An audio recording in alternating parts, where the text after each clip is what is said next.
Sama rumah tangga yang jadi soalnya. Kadang-kadang kita ini kalau senang, sebaliknya, kalau senang kita diam.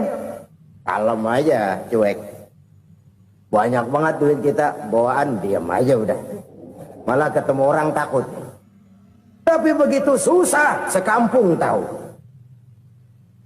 Padahal Nabi mengajarkan perbendaharaan surga itu menyembunyikan musibah, menyembunyikan kesulitan.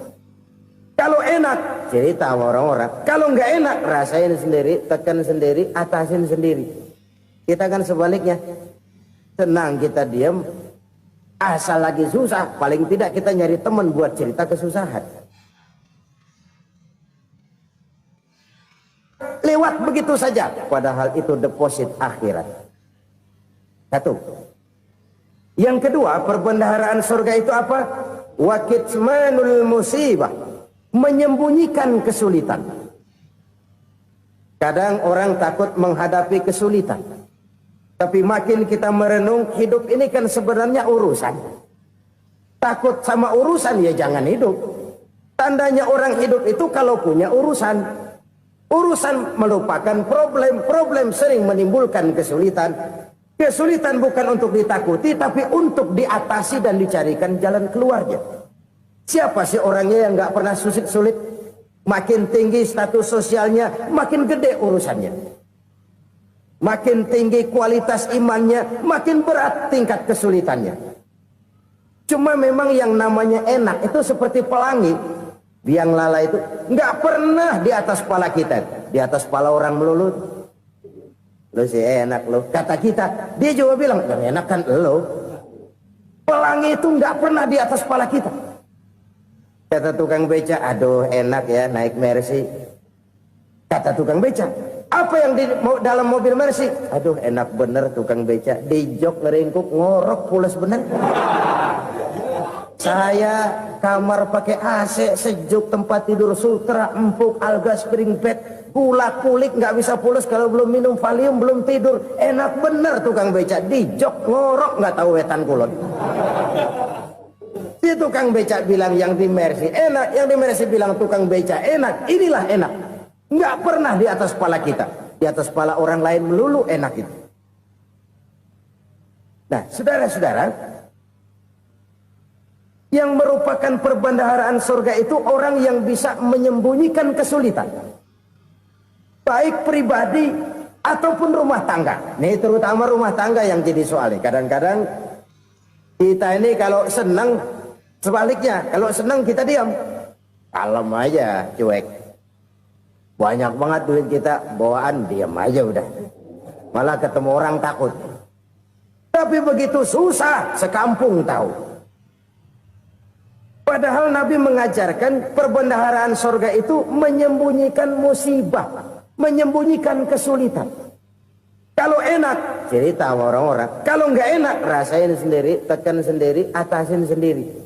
Kita kan sebaliknya. Senang kita diam, asal lagi susah, paling tidak kita nyari teman buat cerita kesusahan. Siapa orangnya yang nggak pernah susah? Cuma soalnya bagaimana kita mengatasi kesusahan itu sendiri. Begitu juga misalnya kalau orang sudah berumah tangga, itu orang tuanya harus menjadi tempat dia cerita yang enak-enak saja. Yang nggak enak rasain berdua, selesaikan berdua, atasin berdua. Jangan dibalik. Asal senang diam, giliran susah saja. Maknya laporan. Terbalik. Bisa menjaga security informasi. Maka nama bayam keluar diam, malah seluitan. Enak amat lo makan daging ayam. Security informasi. Saudara-saudara kaum muslimin rahimakumullah. Ujian yang terberat itu yang pernah diberikan kepada para nabi, para rasul, para aulia, para ulama. Makin tinggi keimanan, makin berat bentuk kesulitan. Ayo saya kemukakan satu contoh saja. Ada seorang nabi yang kaya, nabi kaya, namanya Nabi Ayub. Iblis kalau orang begini kan teki. Ibadahnya rajin, kaya, yang kayak begini susah digodain. Kalau ibadahnya rajin, miskin, kali bisa disogok. Sini imannya mantap, ibadahnya rajin, kaya, nabi lagi. Oh, tapi namanya iblis nggak kurang akal, laporan, Tuhan, kenapa Les? Ya ini bahasa saya, bahasa Qurannya sih nggak gitu. Itu hambamu yang namanya Ayub, dia rajin ibadah cuma karena dikasih kaya aja. Coba kasih miskin dia, berhenti dia sembahyang. Ah, kamu bisa aja. Saya tahu Ayub itu hambaku yang ikhlas. Saya buktiin Tuhan, silahkan. Dibuktiin lah, iblis turun ke alam ini. Yang mula-mula dia lakukan, dia rusak sawah ladang Nabi Ayub. Dia binasakan binatang ternak Nabi Ayub. Sehingga dalam waktu singkat, jatuhlah Nabi Ayub dari orang paling kaya, jadi orang paling miskin. Beliau masih ibadah di mihrab dalam masjid. Datang iblis. Saudara Ayub, ya. Lagi ngapain? Ibadah. Nyembah Allah, nyembah Allah. Oh, percuma. Kenapa? Tuhan yang ente sembah nih, dia udah bikin miskin ente. Sawah ladang ente hancur lebur, binatang ternak binasa. Sekarang ente jadi orang paling miskin. Ngapain nyembah Tuhan kayak begitu? Tekor. Udah berhenti dah ibadah, berhenti ibadah. Ini iblis sama Tuhan laporannya lain, yang dikerjakan kepada Nabi Ayub juga lain. Benar begitu iblis kata Nabi Ayub? Iya, sawah ladang saya habis, buras. Binatang ternak saya binasa, binasa. Saya miskin, bangpak. Apa jawab Nabi Ayub? Bukan innalillahi, ya ini hebat. Alhamdulillahillazi a'tani wa akhza minni. Segala puji bagi Allah yang telah memberikan harta kepada saya dan sekarang mengambilnya lagi. Alhamdulillah. Allah yang ngasih, Allah yang ambil. Itu mah urusan Allah. Iblis cuman ibadah jalan terus, sujud lagi Nabi Ayub. Iblis seleher gondok banget. Dasar Nabi nggak mempan dia apa-apain. Miskin malah alhamdulillah. Allah yang ngasih, Allah yang ngambil. Jadi kalau kita tidak komit, kita tidak terikat kepada kaya, miskin, senang, susah, apa yang bisa bikin kita susah? Jadikan kekayaan, kemiskinan, jadikan senang, susah sebagai anak buah yang bisa kita atur. Jangan kekayaan ngatur kita, jangan kemiskinan ngatur kita. Kita yang harus mengatur mereka. Senang, susah, kaya, miskin, bahagia, sengsara, jadikan itu anak buah yang bisa kita atur. Kalau sekarang kita kaya, lain saat boleh jadi kita miskin, semiskin-miskinnya. Allah yang ngasih, Allah yang ngambil. Tenaga mana yang bisa menghalangi? Ibadah jalan terus. Iblis makin gondok. Dasar Nabi loh. Akhirnya apa? Nabi Ayub dikerjain, diberikan penyakit. Demikian fatal penyakitnya. Bayangin, udah miskin sakit. Masya Allah. Miskin sakit. Sakitnya nggak lama, kira-kira 16 tahun. Istrinya 3, 2 mental minta ceraiin. Ngerawatin laki bengek begini. Senang belum tentu, susah udah pasti nih. Cerai aja, cerai dah. Cerai. Tinggal satu Siti Rahmah yang setia menemani beliau. Sesetia-setianya hati perempuan. Satu saat Siti Rahmah bilang, Bang, iya, abang kan Nabi bang.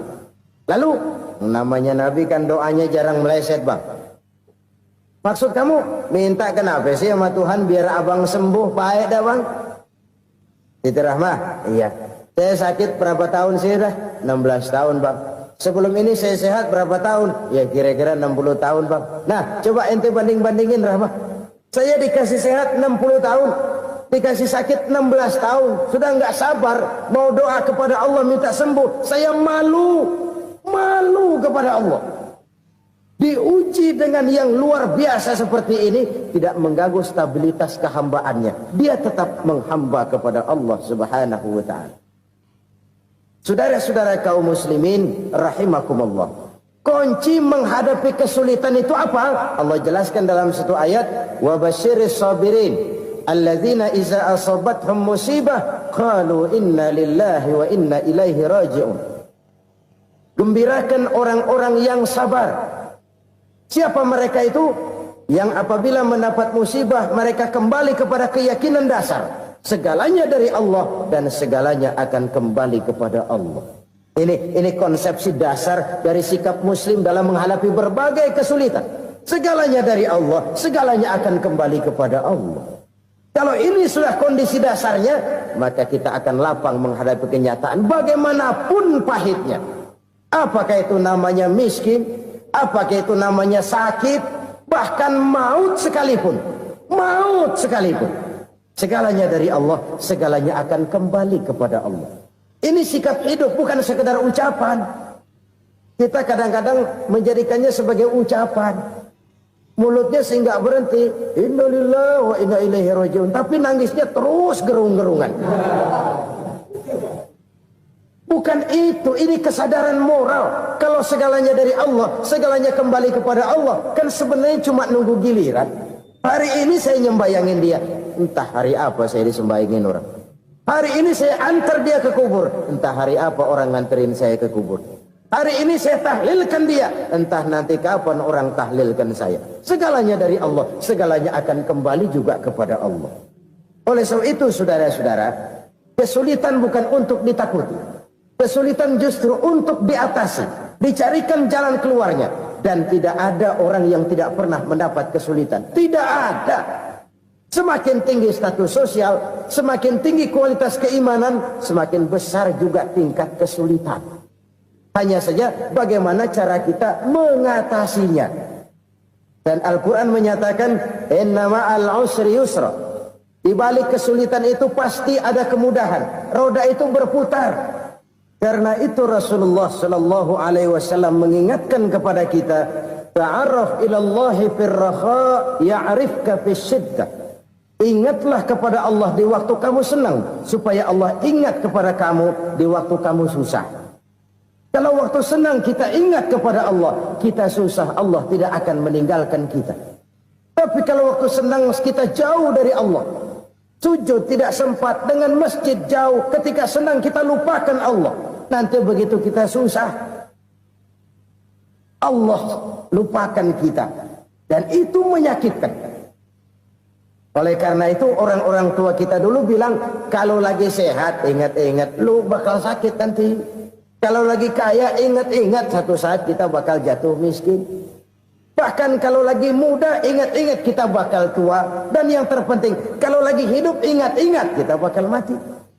Saudara-saudara kaum muslimin rahimakumullah. Jadi yang kedua yang merupakan perbendaharaan surga, menyembunyikan musibah. Saudara-saudara kaum muslimin rahimakumullah. Hal ketiga yang merupakan perbendaharaan surga adalah wasilaturrahmi. Orang yang suka bersilaturahmi. Sebagaimana yang kita maklum bahwa manusia adalah makhluk yang disebut zon politika. Makhluk sosial yang tidak mungkin hidup sendiri-sendiri. Betapa dan siapapun kita memerlukan orang lain. Bodoh betul manusia kalau tinggal di tengah masyarakat tapi tidak mau bermasyarakat. Merasa hebat sendiri, pinter sendiri, gagah sendiri, kaya sendiri. Mungkin kalau mati juga ngubur sendiri. Jangankan kita di sini, di sorga saja Nabi Adam waktu sendirian bengong melulu, mondar mandir. Allah tegur dam sepi dam. Ya ini kalau bahasa saya. Iya Tuhan sepi ini, nggak ada coret-coretan pisan ini. Diciptakan Siti Hawa baru anteng Nabi Adam. Itu di sorga. Cobalah. Umpamanya saudara tinggal di Jakarta nih. Kaya bener. Apaan aja di Jakarta punya saudara dah. Jembatan Semanggi ambil. Monas buntel bawa pulang. Hotel-hotel ambil semua. Cuman tinggal di Jakarta sendirian, apa enaknya? Betapa dan siapapun kita perlu orang lain. Tidak ada seorang pun yang bisa memenuhi kebutuhan hidupnya secara sendiri-sendiri. Nah, Islam telah menyelamatkan manusia dari ras diskriminasi, mengikat manusia dengan persaudaraan yang berlandaskan kepada akidah. Karena itu dianjurkan bersilaturahmi. Bahkan Nabi menyatakan, man arada ayyubsata lahu fi rizqihi wa yunsa'a fi atharihi falyasil rahimah.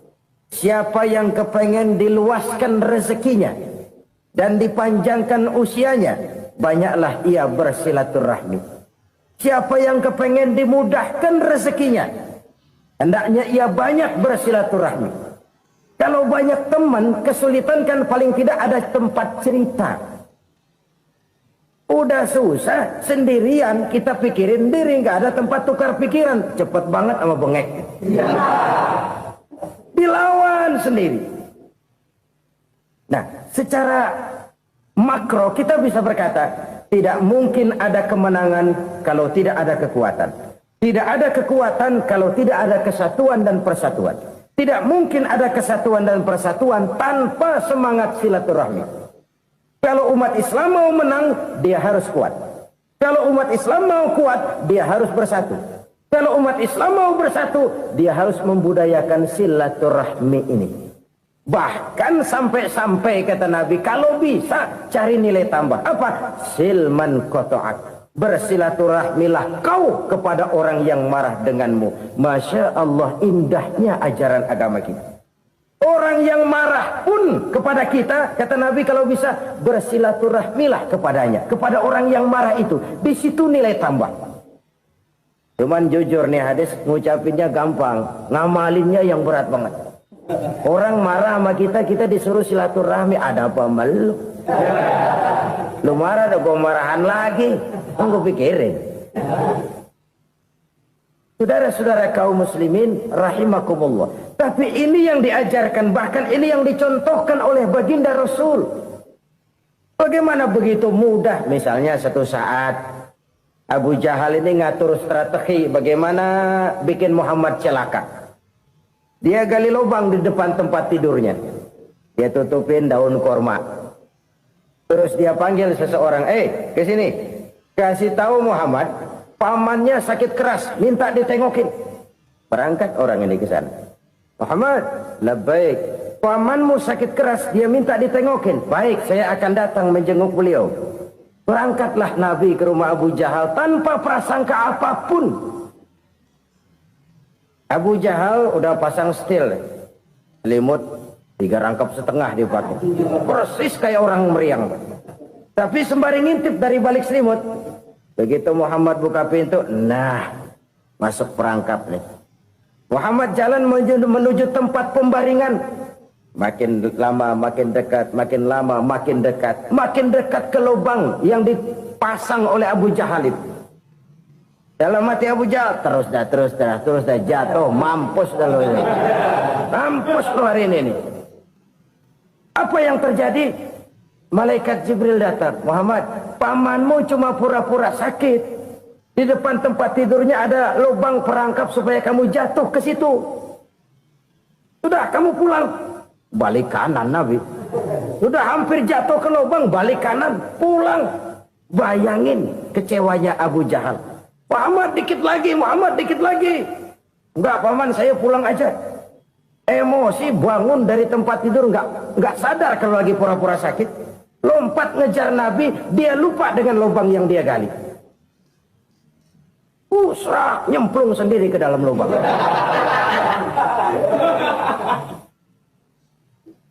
Nabi terus berlalu. Ini terjadi keanehan. Jatuh ke lubang yang dia gali itu sebenarnya nggak terlalu dalam ya, antara 3-4 meteran lah. Tolong saya jatuh ke lubang ini. Datanglah pelayan-pelayannya itu. Angkat saya dari sini. Oh, yang ngulurin tambang. Satu gulung, belum juga nyampe itu tambah. Kurang, beli lagi ke warung. Sambung, ulur lagi, nggak juga bisa sampai. Wah, ini kerjaan Muhammad ini. Tolong, siapa salah seorang kamu ke rumah Muhammad, kasih tahu encangnya kecebur. Minta ditolongin. Sampaikan kepada Rasul. Kenapa?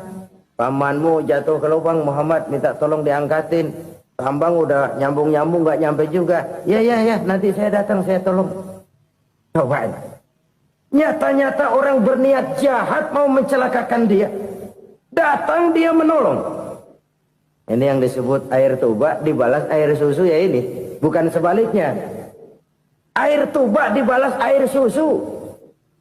Paman, kecebur ya? Iya Muhammad, tolong ini. Pegang tangan saya. Nabi ulurkan tangannya. Nyampe. Dipegang oleh Abu Jahal. Diangkat ke atas. Sampai atas. Apa kata Abu Jahal? Sihirmu memang hebat Muhammad. Udah ditolongin dikata sihir. Yang enak kita kemplang kan itu orang begitu. Urusan apa? Tapi inilah akhlak. Kalau bisa kamu bersilaturahmilah dengan orang yang marah kepadamu sekalipun. Orang marah kita tetap baik. So, kalau kita berbuat baik sama orang yang memang baik, rasanya sih biasa-biasa aja. Orang baik kita baik lagi. Ya draw aja, belum ada nilai tambah di situ. Baru ada nilai tambah kalau kita bisa berbuat baik kepada orang yang nyakitin kita. Itu namanya kita setingkat di atas dia. Dia sakitin kita, kita berbuat baik sama dia. Dia pelit sama kita, kita baik sama dia. Dia marahin kita, kita deketin dia. Di situ kita punya nilai tambah. Jadi siapa yang ingin diluaskan rezekinya kata Nabi dan dipanjangkan umurnya, hendaklah ia banyak-banyak bersilaturahmi. Sederhana sebenarnya silaturahmi. Tapi silaturahmi membangkitkan semangat kesatuan dan persatuan. Kesatuan dan persatuan melahirkan kekuatan. Dalam matematika, 1 ditambah 1 pasti 2. Tapi di tengah masyarakat, 1 orang takut ditambah 1 orang takut, hasilnya jadi 2 orang setengah berani. Kenapa setengah berani? Karena udah berdua. Tadi pan takut sendirian. Kalau dia kumpul turu-turu takutlah jadi berani. Kita yang lemah, kita yang tidak berdaya, kita yang miskin, kalau mau kompak bersatu, apa yang nggak bisa kita kerjain? Apalagi tinggal di kota besar, pilihan cuma 2, bertahan atau minggir. Bertahan atau minggir. Untuk bisa bertahan harus mampu bersaing. Untuk mampu bersaing harus punya keahlian. Keahlian harus ditunjang dengan pendidikan. Ditambah oleh kekompakan sebagai umat. Udah miskin mencar mulu, orang injak kita. Orang nggak pandang urusan apa yang malu. Oleh karena itu silaturahmi pada hakikatnya merupakan roh dari ukhuwah yang diajarkan oleh agama kita. Bagaimana Islam menyelamatkan masyarakat manusia dari ras diskriminasi, mengikat manusia, dan tidak ada persaudaraan yang lebih indah selain persaudaraan yang diikat dengan nilai-nilai akidah. Sepanjang orang di jalan Allah, itulah saudara kita. Keluar dia dari jalan Allah, selesailah persaudaraan sampai di situ. Karena itu, kalau ingin menyimpan sesuatu di surga, banyaklah bersilaturahmi. Datang ke rumah ini, datang ke rumah itu, dan lain sebagainya. Itu simpanan kita di akhirat nanti. Ini yang ketiga. Saudara-saudara, yang keempat, perbendaharaan surga itu apa? Wa qawlu la hawla wa la quwwata illa billah. Ucapan la haula wa la quwwata illa billah. Ibadah kan ada yang berat, modalnya besar. Bangun masjid berat, modalnya besar. Bangun rumah sakit berat, modalnya besar. Ada ibadah yang berat, tapi modalnya ringan. Misalnya puasa. Puasa itu berat, mengendalikan nafsu. Kalau sekedar nggak makan nggak minum sih enteng, mengendalikan nafsu itu jihad terbesar. Tapi kan modalnya ringan, cuma niat saja. Ini ibadah berat, modalnya ringan. Ada ibadah yang ringan, modalnya juga enteng. Seperti termasuk ucapan la haula wa la quwwata illa billah. Tanpa sadar, la haula wa la quwwata illa billah, nyelengin tuh di surga. Nyelengin, kita nggak terasa, nyelengin simpenan akhirat. La haula wa la quwwata illa billah, nyimpan lagi. Kaget, la haula wala quwata illa billah, nyimpan lagi, banyak simpanan. Walaupun sebenarnya yang dimaksud di sini adalah kesadaran batin bahwa tidak ada daya dan kekuatan kecuali Allah. Itu intinya. Kita memulai pekerjaan disunahkan baca bismillah, kan begitu? Apa itu? Kesadaran moral bahwa ini saya bisa kerjakan. Saya kerjakan ini dengan menyebut nama Allah. Kenapa? Kalau Allah tidak memberikan daya dan kekuatan, mana mampu saya kerjakan ini. Maka saya kerjakan ini dengan menyebut nama Allah. Bismillah. Kesadaran moral. Manusia hanya wajib berusaha, tapi nggak pernah wajib berhasil. Banyak hal-hal yang kalau kita renungkan secara rasio nggak mungkin. Tapi jadi kenyataan. La haula wa la quwata illa billah. Tidak ada daya dan kekuatan kecuali bagi Allah semata-mata. Kesadaran moral akan kelemahan dan keterbatasan makhluk bernama manusia. Kadang kita kagum dengan otak, tapi kita sering lupa sama yang bikin otak. Padahal bagaimanapun hebatnya otak, yang bikin otak pasti lebih hebat dari otak. Nggak percaya? Silahkan otak-otakan. Inilah kecenderungan. Kita kagum dengan pesawat-pesawat mutakhir, bukan main, besi gede banget terbang itu. Alangkah hebatnya. Lalu apa yang bikin otak tidak lebih hebat dari itu semua? Kita puji laut. Apa yang bikin laut tidak lebih hebat dari laut itu? La haula wa la quwata illa billah. Tidak ada daya dan kekuatan kecuali Allah. Apa yang bisa kita lakukan kalau tidak karena daya dan kemampuan yang diberikan oleh Allah kepada kita? Lahirlah sikap tawadu, rendah hati, tidak melonjak menjadi angkuh dan sombong, sadar akan kelemahan dan keterbatasan diri sebagai makhluk yang diciptakan oleh Allah Subhanahu wa taala. Jadi satu sisi ini ucapan yang berpahala, la haula, jadi wiridan. Pada sisi lain ini kesadaran moral, sikap mental, kesadaran batin bahwa yang punya daya dan kekuatan itu cuma Allah. Kita nggak pantas untuk sombong, sebab sombong itu pakaiannya Allah. Kita nggak sedang pakai pakaian Allah, kegedean. Dan makin kita renungi, makin terbentur. Apa sih yang bisa kita sombongin? Kita mau sombong apa? Kaya, pintar, itu kan semua relatif. Di atas langit masih ada langit lagi. Jadi oleh karenanya, marilah kita menyadari, manusia hanya wajib berusaha, tapi tidak pernah wajib berhasil. Yang berusaha saja tidak wajib berhasil, apalagi yang tidak berusaha. Islam bukan agama orang pemalas yang selesai sholat lalu endelohom, nggelenggem ayem-ayem.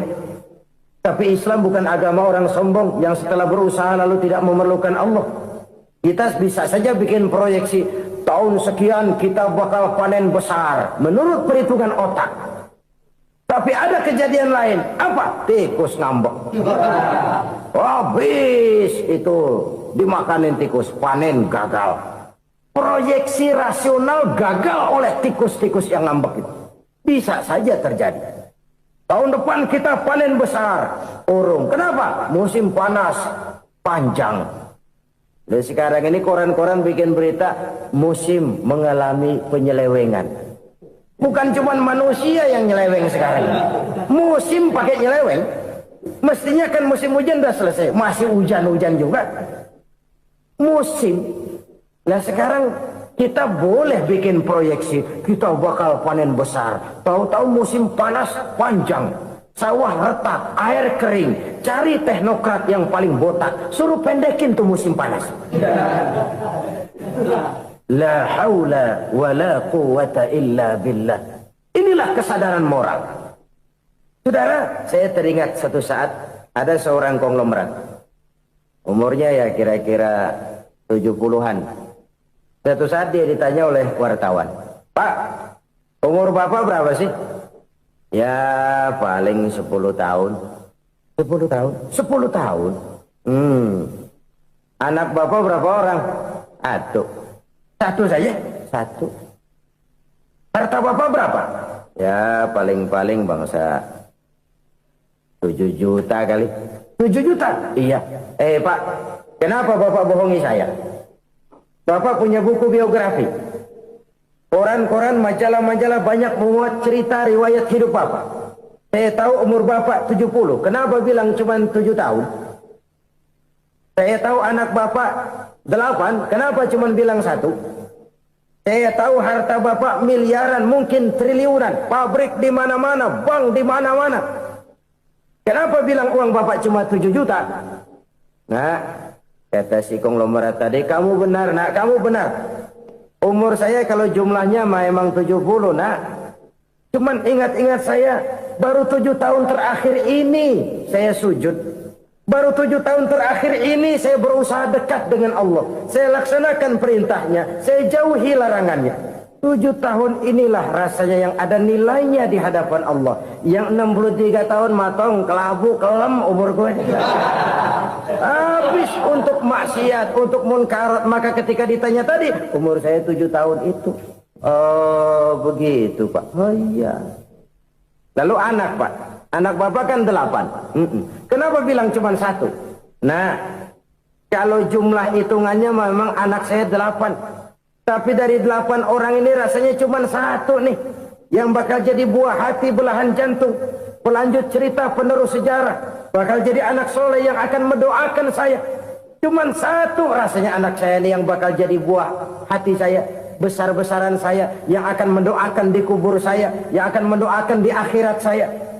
Yang 7 orang mana? Masya Allah. Yang 1 tenggeng. Yang 1 nyekek botol mulu. Yang itu nggak karu-karuan. Makanya saya bilang 1 anak saya yang akan bisa mendoakan saya. Oh begitu Pak. Iya.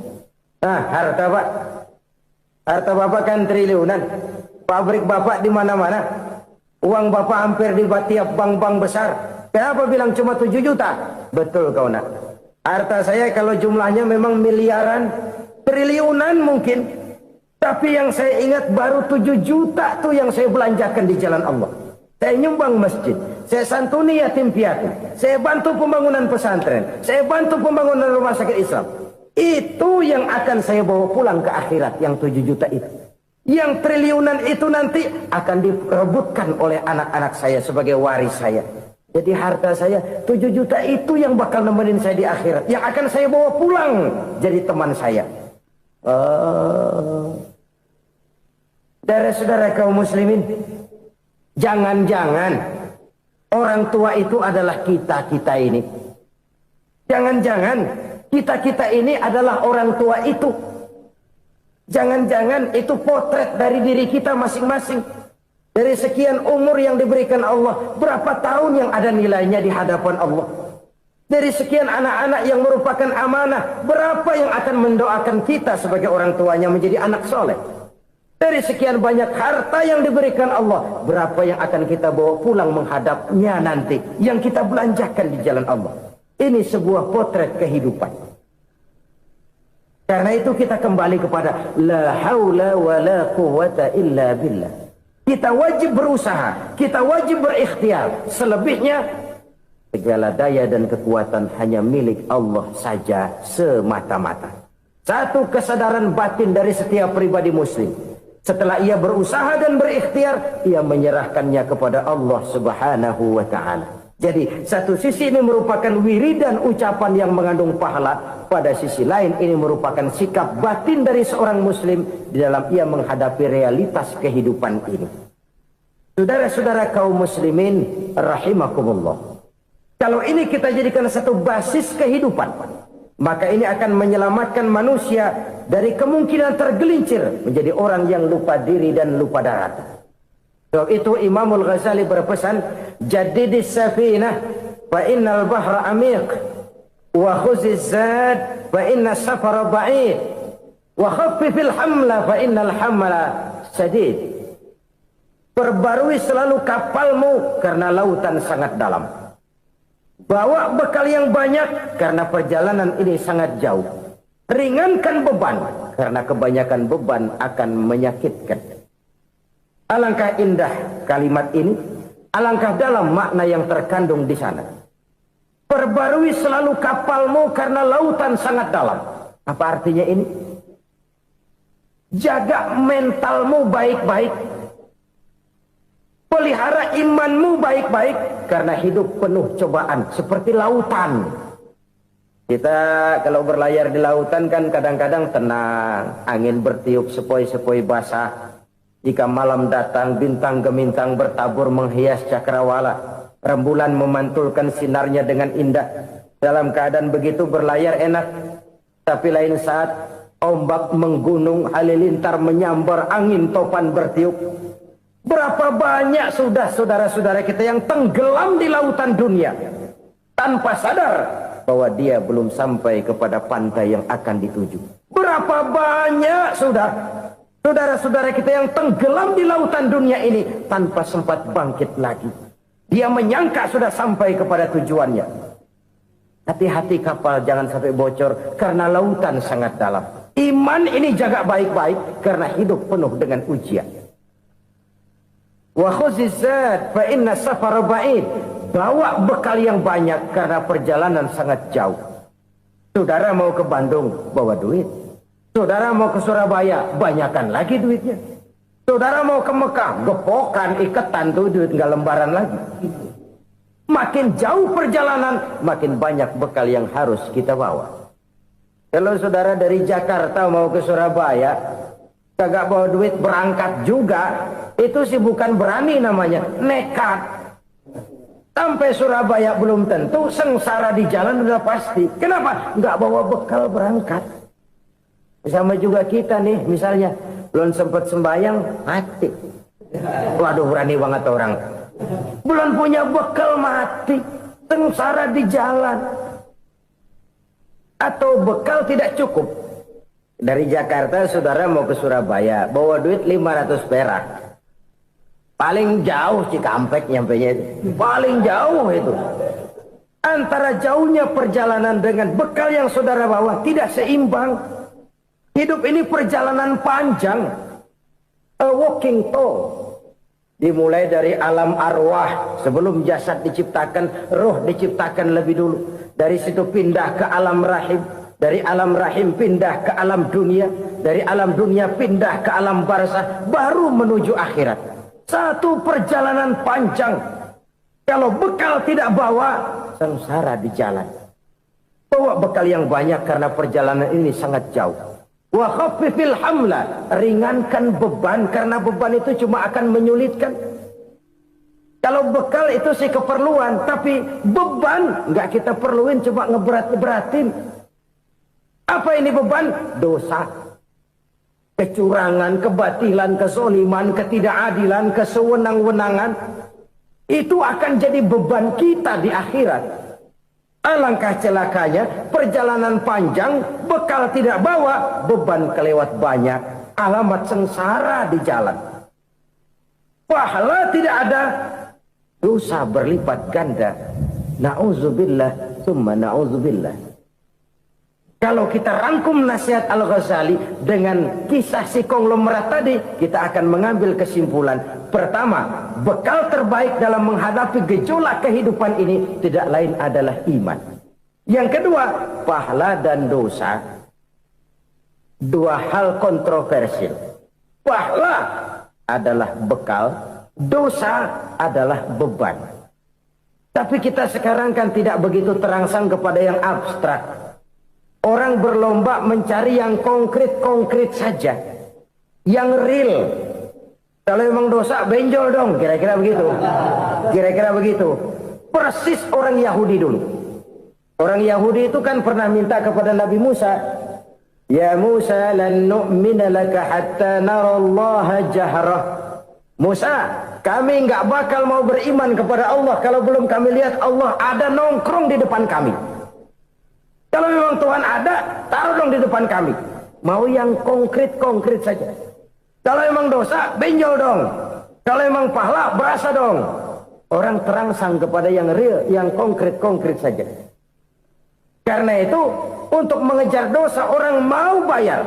Tapi untuk mengejar pahala, walaupun tidak bayar, orang segan. Ini yang dikatakan oleh Nabi, kamu mengharapkan ke surga, tapi kamu berat melaksanakan sesuatu yang bisa membawa kamu ke surga. Kamu ingin jauh dari neraka, tapi tiap saat kamu lakukan perbuatan-perbuatan yang justru menjerumuskan kamu ke neraka. Idda'aitum an-najata minan nar wa ramaitum fiha anfusakum. Kamu ingin selamat dari neraka, tapi kamu lemparkan diri kamu ke neraka.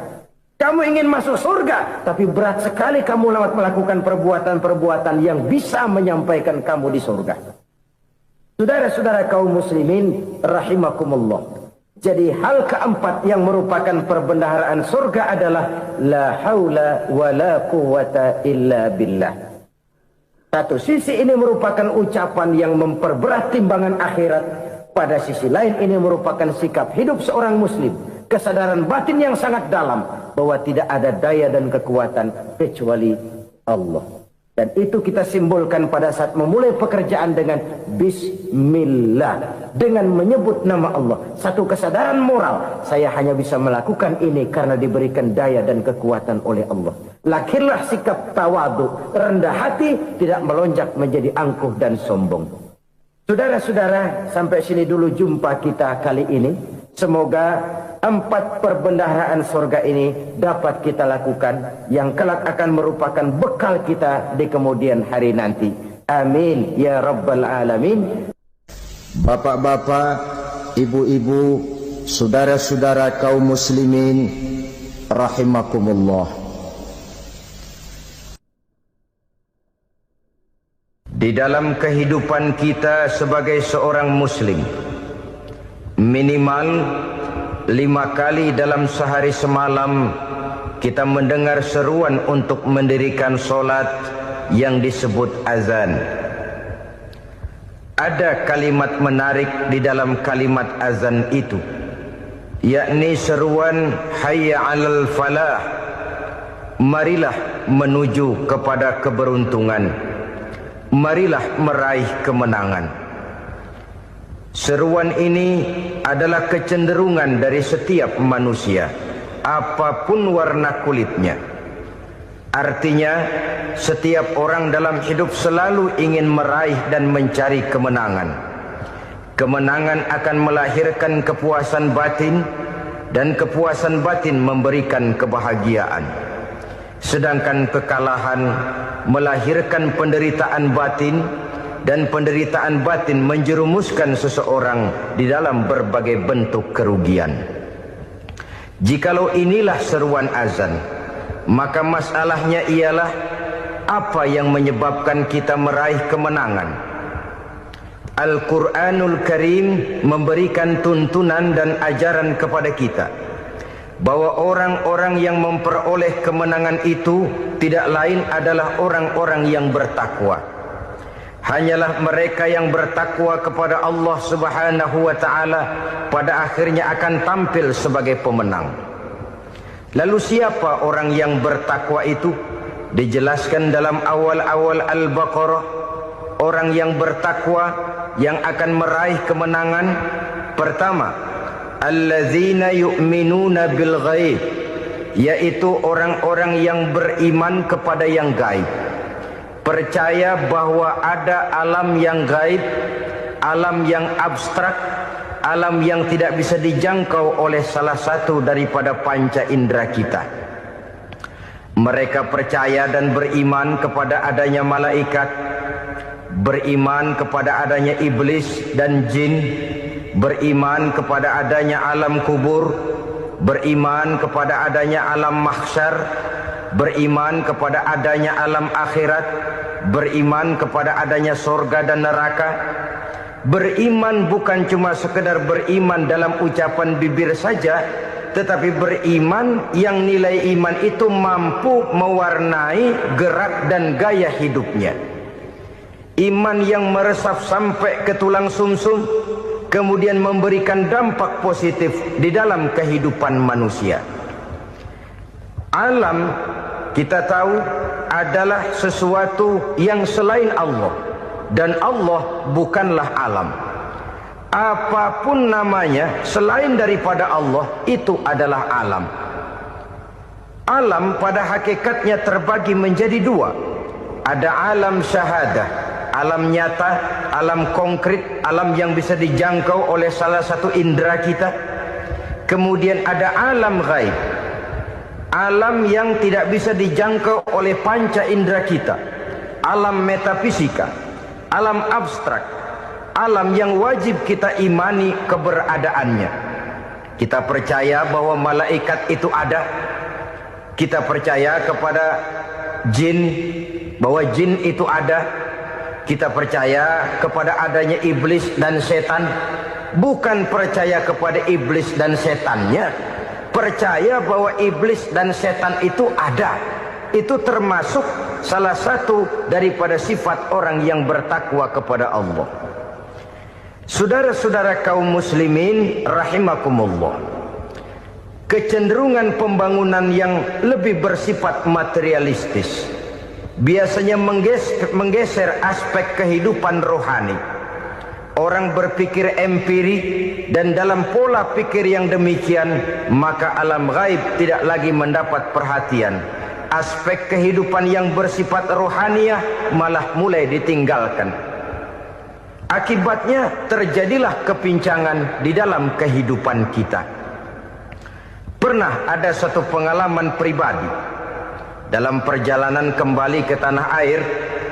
Dalam pesawat di sebelah kanan saya duduklah seorang Jerman namanya Heiner Simonsen. Iseng saya ajak kenalan, saya ajak ngobrol, saya tanya dia. Saya bilang, Mas Heiner ini, kalau pesawat yang kita tumpangi ini jatuh ke bawah, kira-kira apa yang bakal terjadi, Mas? Dia bilang, kita semua akan mati. Begitu? Iya. Oke. Apa itu mati? Tanya saya. Dia bilang, untuk tahu apa itu mati, kita harus tahu lebih dahulu apa itu hidup. Saya pikir nih bule bisa ngomong juga. Baiklah kata saya. Apa hidup menurut Anda itu? Oh, hidup itu dia bilang, kalau seluruh anggota badan kita bekerja secara normal, paru-paru memompa darah secara normal, jantung berdetak secara normal, sel-sel tubuh bekerja secara fit, dan organisme tubuh hanya mau bekerja secara normal, dia bilang, kalau kita memberi makan yang cukup, menu yang teratur, dan gizi yang lengkap. Saya bilang, kesimpulannya apa, Ner? Dia jawab, hidup adalah dari tangan ke mulut. Life is from the hand to the mouth, kata dia. Hidup adalah dari tangan ke mulut. Jadi masalah hidup tidak lebih daripada masalah isi perut. Orang pergi pagi, pulang sore, peras keringat, banting tulang, perut yang dibelain. Saya bilang, you are wrong. Sampean salah, Ner.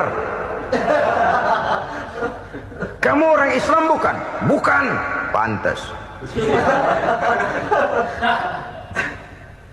Kenapa saya salah? Dia bilang, ya jelas salah. Salahnya di mana? Kamu ini manusia. Kalau hidup cuma dari tangan ke mulut, saya bilang, kambing di kampung saya juga begitu pikirannya, Ner. Itu kambing di kampung saya, asal perutnya kenyang, sudah hidup dia. Perkara besok bagaimana, lusa prospeknya macam mana, bulan depan ada apa, kambing nggak pernah mikir. Di kampung saya kambing juga pikirannya begitu. Kamu Kristen ya? Tadinya. Loh kok tadinya, lalu apa sekarang kamu ini? Dia bilang, sekarang saya netral. Saya tidak beragama, tapi saya percaya kepada Tuhan sebagai pencipta alam. Saya ingat benar dia bilang, I haven't any religious, but I believe to God as the creator of the world. Kenapa bisa netral begitu, Ner? Habis saya bingung katanya. Islam bilang Islam baik, Kristen bilang Kristen baik, Hindu Buddha bilang Hindu Buddha baik, semua agama baik. Saya netral sekalian, nggak beragama. Yang penting saya percaya kepada Tuhan. Saya bilang, Ner, kamu ini kayak orang mau beli celana, lalu bingung. Yang satu bilang Levi's bagus, yang satu bilang Blue Jean hebat, yang satu bilang Wool England hebat. celana ini hebat, celana itu bagus, celana ini hebat, semua celana bagus, kamu bingung, akhirnya netral, tidak pakai celana. Itu juga salah. Saya pikir-pikir, kemudian saya melihat bahwa dua pola berpikir Henner ini nampaknya sudah mulai menggejala di lingkungan masyarakat bangsa kita. Disadari atau tidak, secara jujur kita harus berkata, dua pola pemikiran Henner ini mulai berkembang di tengah masyarakat bangsa kita. Pertama, pola pikir materialisme. Hidup adalah dari tangan ke mulut. Masalah hidup tidak lebih masalah isi perut. Itu yang perlu dibela, dan disitulah arti kehidupan. Pergi pagi, pulang sore, peras keringat, banting tulang untuk mempertahankan perut. Kalau sudah kemari cara orang berpikir, maka buat apa percaya kepada yang gaib? Untuk apa sholat? Untuk apa puasa? Untuk apa zakat? Untuk apa menghadiri majelis taklim? Tanpa kepercayaan kepada yang gaib, hidup berjalan menurut alur empiris dan materialis. Kalau sudah ke sana cara orang berpikir, biasanya orang lalu cenderung menghalalkan segala cara. Hanyalah orang yang percaya bahwa akhirat ada. Hanyalah orang yang percaya bahwa alam kubur itu ada. Hanyalah orang yang percaya bahwa malaikat itu ada, hidupnya akan lebih terarah dan terkendali. Karena kepercayaan kepada yang gaib, yang merupakan fase daripada kehidupan setelah hidup yang sekarang ini, mewarnai gerak pribadi seseorang di dalam dia melakukan kegiatan hidupnya. Pola berpikir materialisme, disadari atau tidak, mulai menggejala di lingkungan masyarakat bangsa kita. Hidup tidak lebih dari urusan tangan ke mulut, mulut ke tangan, tangan ke mulut. Asal perut sudah kenyang, hiduplah sudah. Perkara bagaimana prospek hari yang akan datang, bagaimana akhirat, tidak jadi persoalan. Ini yang oleh Nabi diperingatkan, ad-dunya sijnul mu'min wa jannatul kafir. Dunia adalah penjara bagi orang beriman dan surga bagi orang kafir. Dulu di zaman Belanda hadis ini pernah disalah tafsirkan, disalah artikan, digunakan sebagai senjata untuk mengkebiri dan membuat impoten umat Islam. Sudahlah umat Islam gak usah macam-macam, kata Belanda. Dunia ini kan penjara buat orang Islam, surga buat orang kafir. Di penjara jangan bertingkah.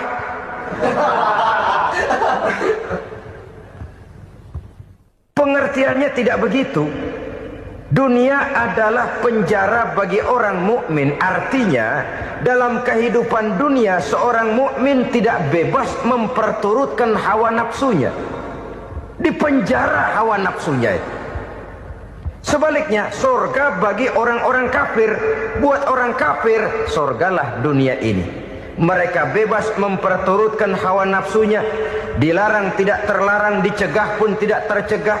Mereka hidup menurut alur bisikan nafsu mereka sendiri. Kemudian bila ajal datang, maut merenggut nyawa, selesailah surganya sampai di situ. Maka bagi orang-orang yang tidak percaya kepada adanya akhirat, kepada adanya alam gaib, surganya sebatas umurnya. Sekali lagi, surganya sebatas umurnya. Bila umur selesai, ajal pun datang merenggut nyawa, selesailah sudah surganya sampai di situ.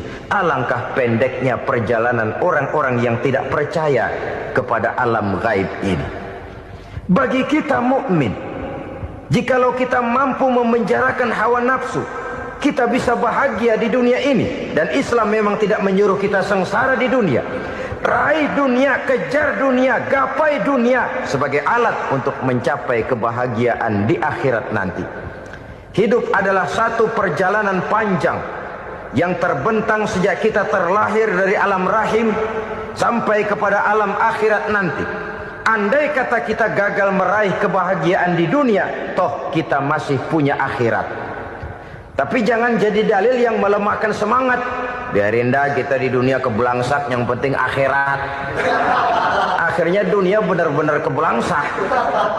Bagaimana dunia ini bisa kita raih, dan bagaimana meraih dunia untuk menunjang kepentingan akhirat nanti. Yang kedua, dari pikiran Heiner yang saya lihat menggejala di lingkungan masyarakat bangsa kita, timbulnya manusia-manusia netral. Seolah-olah Tuhan yes, agama no. Sama Tuhan percaya, agama ogah. Tuhan ngangguk, giliran agama godeng.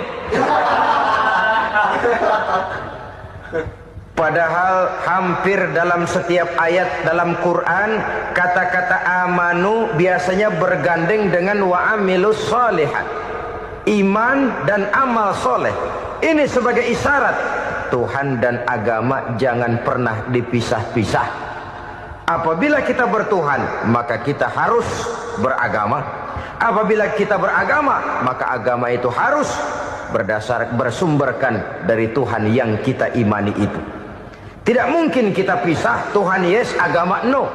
Sama Tuhan percaya tapi agama bikin sendiri. Sembayangnya cukup bengong 2 jam madep ngulon.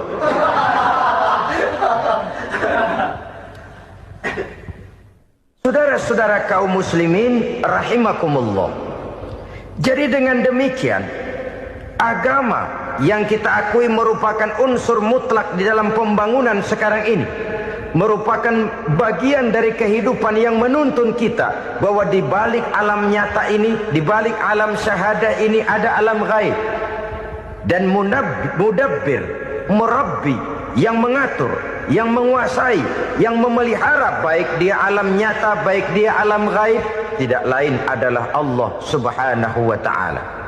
Di sana ada satu super power, satu maha kekuatan yang kita perlu bersandar kepadanya.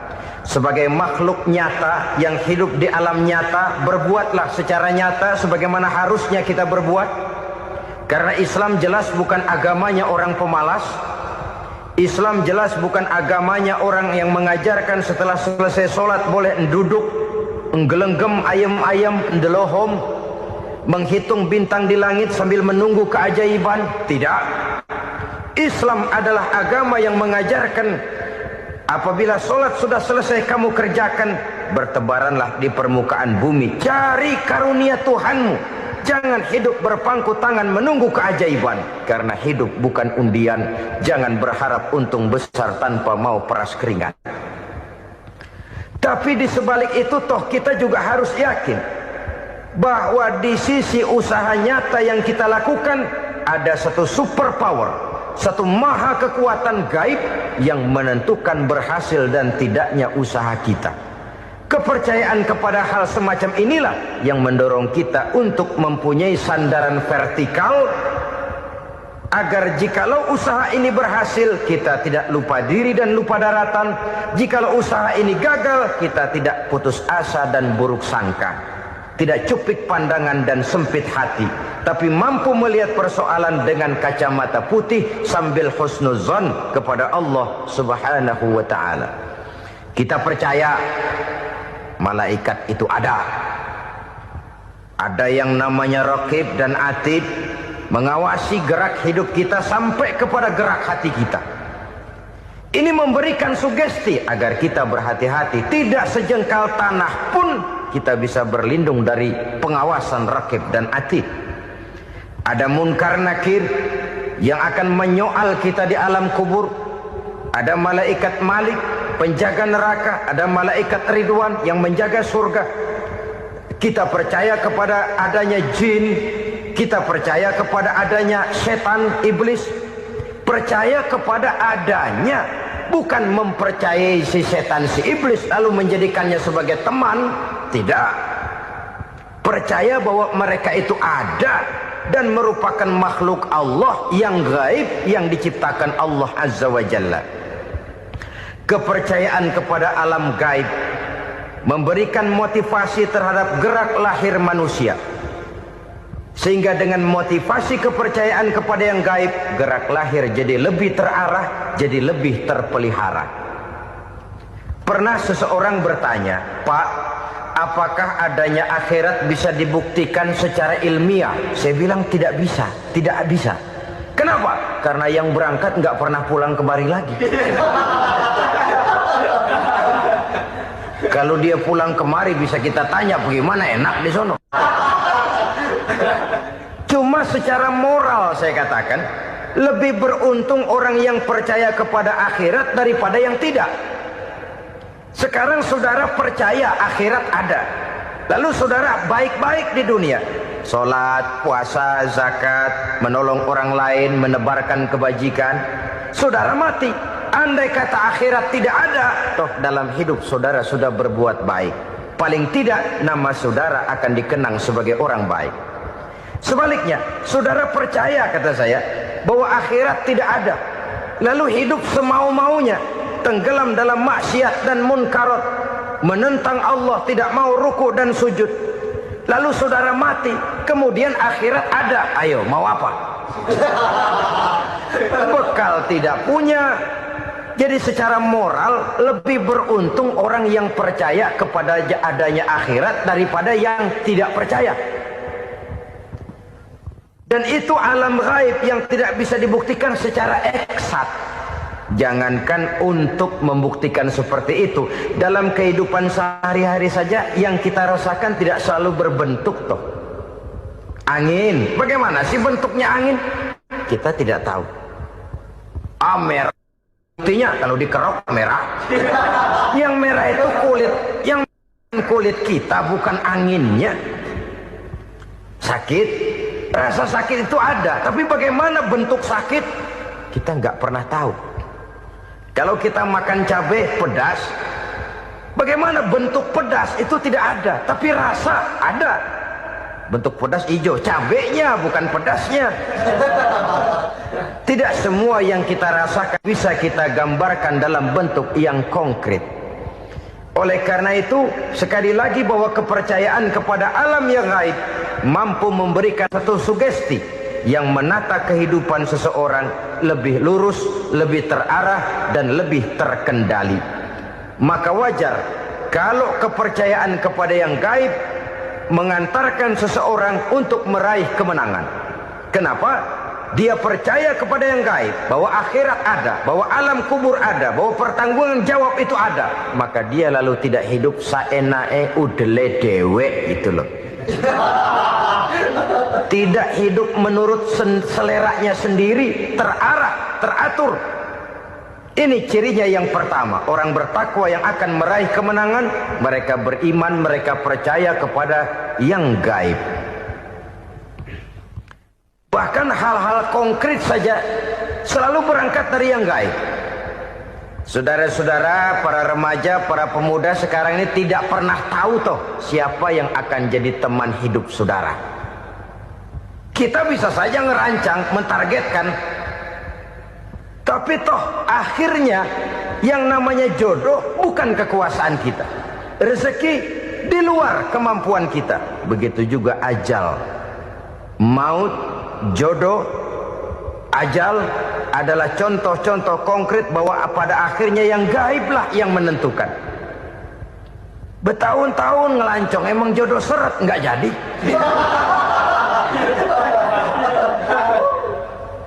Begitu kenal baru setengah malam nginep ditangkap hansip kan. Hal-hal semacam itu kadang-kadang kita berpikir suuzon, gile, perempuannya cakep banget, lakinya rebek amat. Memang begitulah jodohnya. Memang begitulah jodohnya. Saudara hadirin ma'asyiral muslimin yang saya hormati, jadi hal-hal yang konkret saja kita yakini sepenuhnya ditentukan oleh satu superpower yang gaib itu tadi. Dari sanalah segala ketentuan itu berangkat dan kesanalah segalanya akan kembali. Maka kepercayaan kepada yang gaib meluruskan gerak hidup seseorang dan itu akan mengantarkan dia kepada meraih kemenangan. Satu. Yang kedua, wa yuqimuna shalah. Orang bertakwa yang akan meraih kemenangan itu adalah orang-orang yang mendirikan sholat. Kenapa sholat mengantarkan orang untuk meraih kemenangan? Yang jelas, inna sholata tanha anil fahsya'i wal munkar. Sholat mampu mencegah manusia dari perbuatan keji dan munkar. Banyak filsafat hidup yang terkandung di dalam sholat ini. Sejak kita wudhu sampai kita menghadap ke arah kiblat, sampai kita melakukan gerak-gerak solat, bacaan-bacaan yang ada di dalam solat, lalu sampai kepada mengucapkan salam. Banyak filsafat hidup yang terkandung di dalam solat. Umpamanya